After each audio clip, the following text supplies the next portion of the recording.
दोस्तों नमस्कार। चर्चा करेंगे निफ्टी कल मंथली एक्सपायरी के दिन कहाँ पे कामकाज कर सकती है, क्या हमारा प्लान मार्केट के अंदर रहेगा। तो देखो मार्केट के अंदर क्या सीन है कि कल है मंथली एक्सपायरी, है ना। सो हमें एक बार जो अगस्त मंथ थी, अगस्त मंथ को एक बार जो है रिकैप कर लेना चाहिए कि पूरे अगस्त मंथ में मार्केट ने किया क्या। ओके, तो अगस्त मंथ कहीं ना कहीं इन इन किसी कैंडल, यस, इस कैंडल से स्टार्ट हुई जो कि 1 अगस्त था। मंथ की शुरुआत प्लस ऑप्शंस की अगस्त एक्सपायरी की जो स्टार्टिंग थी वो कहीं ना कहीं इस कैंडल से ही हुई, राइट, फ्राइडे से। ओके, सो फ्राइडे को हुआ क्या, मार्केट के अंदर मार्केट खुली, खुलने के बाद जो है थोड़ा सा ऊपर गए और यहीं से मार्केट को रेजिस्टेंस मिला, राइट। तो मार्केट क्या हुई, मार्केट नीचे की तरफ आ गई। तो यहाँ पे एक लाइन खींच लेते हैं क्योंकि ये स्टार्टिंग पॉइंट था मार्केट का। फिर क्या हुआ, फिर मार्केट के अंदर जो है फिर से जो है मार्केट ने क्या किया, कोशिश के ऊपर जाने की, लेकिन मार्केट फेल हो गई। नेक्स्ट दिन क्या हुआ, मार्केट फिर से नीचे आ गई। 2 3 दिन 4 दिन मार्केट ने क्या किया, इसके अंदर ही बिताया। ये पूरा का पूरा एक बॉक्स था, राइट। इस बॉक्स के अंदर मार्केट ने बिताया। नीचे की तरफ जो है पुट सेल होके रखे थे, राइट। नीचे की तरफ पुट सेल जो है हुए जा रहे थे, ऊपर की तरफ जो है कॉल सेल हुए जा रहे थे, राइट। यहाँ पे इस तरीके से हम इसको समझ सकते हैं, नीचे की तरफ कॉल सेल हुआ। अब मार्केट नीचे तो आई, एक दिन नीचे खुली, इस जोन के नीचे खुल गई, लेकिन खुलते ही तुरंत मार्केट क्या हुई, ऊपर की तरफ आ गई, राइट। इसका मतलब ये है कि कहीं ना कहीं ये जो पुट सेलर था, ये कहीं ना कहीं मार्केट को नीचे लेके नहीं जाने दिया। नेक्स्ट दिन फिर से मार्केट आई, इसके नीचे भी क्लोजिंग थी, लेकिन फिर से वो जो सेलर था पुट वाला, जो कि था 24,500 का पुट वाला, है ना, यहाँ पे मैं मार्क कर देता हूँ, 24,500 का जो पुट सेलर था, उसने क्या किया, फिर से इसको ऊपर लेके आ गया। ठीक है, फिर से मार्केट इस रेंज के अंदर फंस गई 2 से 3 दिन। इसका मतलब क्या है कि 24,700 और 24,500, राइट, इसके बीच में आधा महीना मार्केट के अंदर गेम हो गया। अब अचानक से क्या हुआ, मार्केट एक दिन खुली, बहुत बड़ा गैप अप, राइट, बहुत बड़ा गैप अप खुली, लेकिन यहां से मार्केट नीचे नहीं आई। इसका मतलब ये है कि मार्केट के अंदर जो सेलर था, देखो एक एक एक बहुत इंपॉर्टेंट चीज है। देखो, जैसे कि मान लो कि कल एक्सपायरी है, ठीक है, और 10 बज चुके हैं। 10 बजे या साढ़े 10 बजे क्या होता है मार्केट के अंदर, मार्केट यहाँ पे इस तरीके से रुकी हुई है और एकदम से साढ़े 10 बजे मार्केट के अंदर एक ब्रेकआउट आ जाता है, ठीक है। तो चांसेस आर वेरी हाई कि ये ब्रेकआउट सस्टेन नहीं होगा, मार्केट नीचे की तरफ ही आ जाएगी। क्योंकि एक सेलर के पास जब टाइम होता है ना कि चलो 10 बज रहे हैं, मार्केट एंड होगी 3:30 को, राइट। तो एक सेलर के पास लगभग लगभग 5 घंटा, 5.5 घंटा एक सेलर के पास होता है। तो सेलर क्या सोचता है कि कहीं ना कहीं मेरे पास 5.5 आवर्स अभी भी है, राइट, या 4 घंटा है अभी भी, या 5 घंटा है, राइट। तो वो क्या सोचता है कि मैं कहीं ना कहीं मार्केट को किसी ना किसी तरीके से मैनिपुलेट कर ही लूंगा, ताकि मैं जो ऑप्शन मैंने सेल करके रखा है, वो कहीं ना कहीं जो कॉल ऑप्शन मैंने सेल करके रखा है, वो कहीं ना कहीं प्रॉफिट में ही क्लोज हो।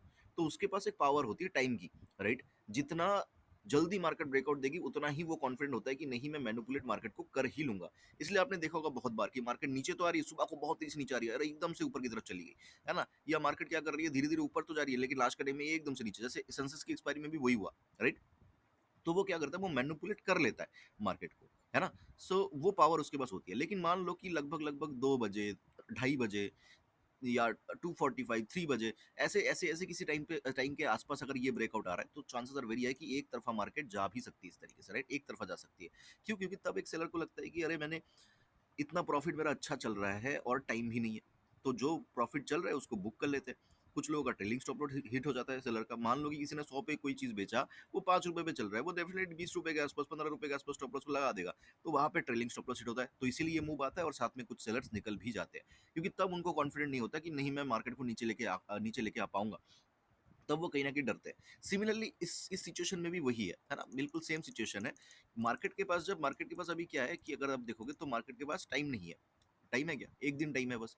तो एक दिन के अंदर क्या मार्केट कर सकती है, कुछ नहीं कर सकती। तो इसलिए क्या, एक एक पॉइंट ऐसा रहेगा जिसके नीचे कहीं ना कहीं सेलर क्या करेंगे, सेलर निकलने की कोशिश करेंगे, है ना, या मैनिपुलेट मार्केट के अंदर कल करने की कोशिश वो लोग नहीं नहीं कर सकते, राइट। समझने की कोशिश करो ये चीज की, मैनिपुलेट नहीं कर सकते। जैसे यहाँ पे, राइट, यहाँ पे जो मुद्दे की बात आती है, यहाँ पे हुआ क्या, मार्केट ऊपर की तरफ चली गई, ऊपर की तरफ चली गई, ऊपर की तरफ खुल गई। तो डेफिनेटली क्या है, 24,700 का जो कॉल राइटर था उसको डेफिनेटली क्या हो रहा होगा, लॉस हो रहा होगा। तो उसने क्या सोचा कि अरे मार्केट को अभी जो एक्सपायरी है उसमें अभी भी कहीं ना कहीं 7 8 दिन बाकी है।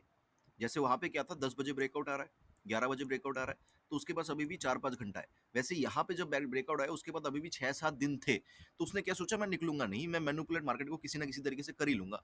और देखो उसने कर लिया। आप सोचते हो कि क्या, अरे न्यूज आ गई, ये आ गई, मैं बता रहा हूँ आपको, मैंने हर हजार बार बोला है, चार्ट को जो करना है वो करना है। न्यूज नेगेटिव होती फिर भी यहाँ पे ग्रीन कैंडल होती, पता है। अगर सेलर चाहते तो अगर सेलर चाहते तो यहाँ पे ग्रीन कैंडल होती, बट ये पहले से डिसाइडेड था कि इस जोन के अंदर फिर से इसको लेके आना है ना। सो ये चीज है। ओके, तो ये हम ओवरऑल एक हमने ओवरव्यू समझा कि सेलर ने कहीं ना कहीं मार्केट को ऑलरेडी नीचे लेके आए हैं, क्योंकि उनको 24,700 का कॉल जीरो करना है। सिंपल सी बात है, उनको 24,700 का कॉल जीरो करना है। साथ में यहाँ पे भी एक सपोर्ट बना के गई थी मार्केट, जो कि था लगभग लगभग 24,900 का ही। एक बार देख लेते हैं, ये पॉइंट है ना, ये पॉइंट था 24,850 या समथिंग ऐसा कुछ आ रहा है। मैं एक बार कर्सर से देख लेता हूँ, just give me a minute. एक बार देख लेते हैं इसको। ये पॉइंट था 24,850 या 24,850 के आसपास, 900 का ही पकड़ लेते हैं। तो 24,900 का जो पुट है वो भी कहीं ना कहीं थोड़ा बहुत बेचा गया है। तो अभी मार्केट के पास तीन ऑप्शन है, या तो 24,900 के आसपास क्लोजिंग करे, या तो 24,700 के आसपास क्लोजिंग करे, या मार्केट क्या करे, 24,500 के आसपास क्लोजिंग करे। ये तीन ऑप्शन मार्केट के अंदर बनता हुआ नजर आ रहा है। तो हमें ये तीन लाइन ड्रॉ करके रखनी चाहिए। अगर आप चाहो तो ड्रॉ करके रख सकते हो, जरूरी नहीं है, बट जैसे आगे आगे वीडियो में करूंगा तो उसके लिए ये इंपॉर्टेंट होगा। 24,800 900 का ही ले लेते हैं ये, क्योंकि ऑलमोस्ट सेम सेम ही पॉइंट है।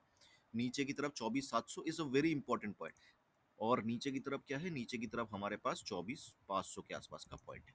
अब सेलर के लिए बेस्ट सिनेरियो रहेगा अगर कल मार्केट यहीं पे क्लोज हो जाती है तो, क्योंकि ये जो पुट है ये रिसेंटली सेल किया गया है ना, यहाँ पे कुछ क्वांटिटी सेल किया गया होगा, यहाँ पे कुछ क्वांटिटी सेल, मतलब ये रिसेंट है, राइट। तो अगर यहाँ पे भी क्लोज करेगी मार्केट तो ये फिर भी जो है ये डिके होते होते अच्छा खासा प्रॉफिट दे के ही जाएगी सेलर को, राइट। तो यहाँ पे कल अगर मार्केट क्लोजिंग करती है 24,700 के आसपास, तो मार्केट के लिए बेस्ट सिनेरियो रहेगा, सेलर के लिए बेस्ट सिनेरियो रहेगा, मतलब बल्ले बल्ले हो जाएगी सेलर की, ठीक है।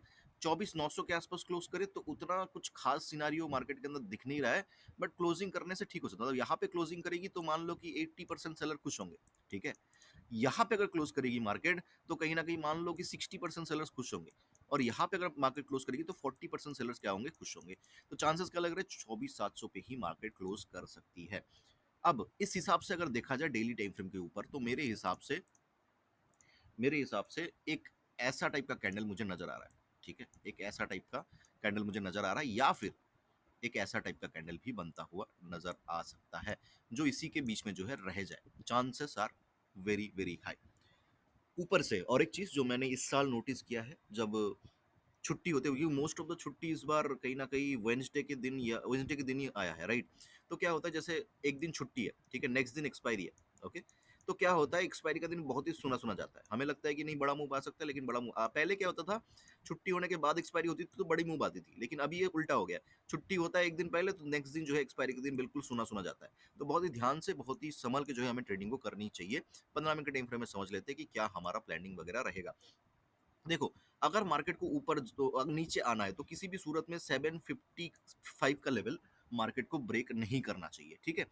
अगर मार्केट कल फ्लैट खुलती है, फ्लैट मार्केट नीचे आने लगती है, देखो एक बार मार्केट नीचे आके धोखा देगी ऐसा मुझे लग रहा है, फिर हो सकता है कि मार्केट नीचे की तरफ कंटिन्यू करे, मुझे ऐसा लग रहा है, ठीक है। तो अगर मार्केट फ्लैट खुल के नीचे आ रही है, अगर रिस्की प्लेयर हो तो फिर तो पुट की तरफ चले जाओ, सुबह को एकदम बहुत ज्यादा रिस्की प्लेयर। और अगर रिस्की नहीं हो तो एक स्विंग का वेट करो, या तो ये स्विंग बने इस तरीके से मार्केट ब्रेक करे, इसके नीचे ट्रेड को इनिशिएट कर सकते हैं, या क्या कर सकते हो, मार्केट नीचे आई एक झटका ऊपर की तरफ दिया और यहाँ से अगर रेजिस्टेंस लेने लगी तो यहाँ पे है ना, इसके आसपास से जो है आप पुट का जो है पोजीशन यहाँ पे बना सकते हो। तो ये बेस्ट सिनेरियो रहेगा। एकदम से आएगी तो चांसेस 70% है कि मार्केट एक धोखा, पुट पुट में जो है जो बैट बैट मतलब बैठेंगे उसको एक बार धोखा देने के लिए मार्केट ऊपर आके फिर नीचे आएगी, है ना। तो ये एक चांसेस, एक प्रोबेबिलिटी बन रही है मार्केट के अंदर। मार्केट अगर खुलती ऊपर चलने लगती है कोई बात नहीं, यहाँ से अगर रेजिस्टेंस लेता हुआ आपको दिखता है मार्केट, एक बार पुट की तरफ जा सकते हो। जो सेफ प्लेयर है वो कहीं ना कहीं जो एंट्री है, अगर मार्केट खुलती ऊपर चलने लगे फिर नीचे आने लगे तो अपने ओपनिंग प्राइस को जैसे ही ब्रेक करेगी तब लेना। ये रिस्की एंट्री है, ये सेफ एंट्री रहेगी, ठीक है।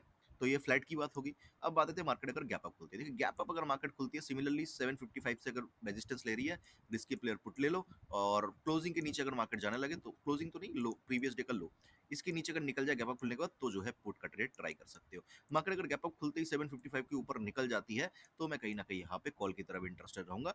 टारगेट्स हमारे जो है 850 तक के टारगेट्स देखे जा सकते हैं।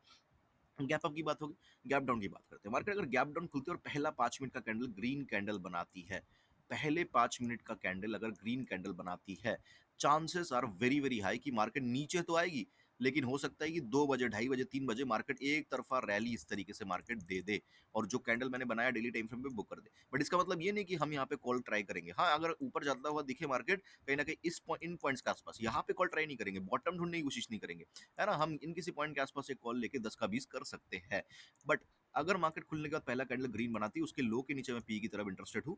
24, 520, 500 तक के टारगेट्स जैसे कि मैंने बोला, वो देखे जा सकते हैं ना चार्ट के हिसाब से। अगर मार्केट पहला ही कैंडल रेड बनाती है, तो मैं उसके लो के नीचे एक बार पी की तरफ डेफिनेटली इंटरेस्टेड रहूंगा। एक बार एसिलेट हो सकता है इसके अंदर, बहुत ही स्ट्रिक्ट स्टॉप लॉस रखेंगे गैप डाउन के केस में। दोबारा आती है मार्केट, दोबारा एंट्री कर लेंगे। तो ये ओवरऑल एनालिसिस रही निफ्टी की कल एक्सपायरी के लिए। आई होप कि वीडियो आपको अच्छा लगा होगा। अच्छा लगा तो लाइक कर देना, सब्सक्राइब कर देना, कमेंट कर देना। मुझे सुनने के लिए आपका बहुत बहुत धन्यवाद।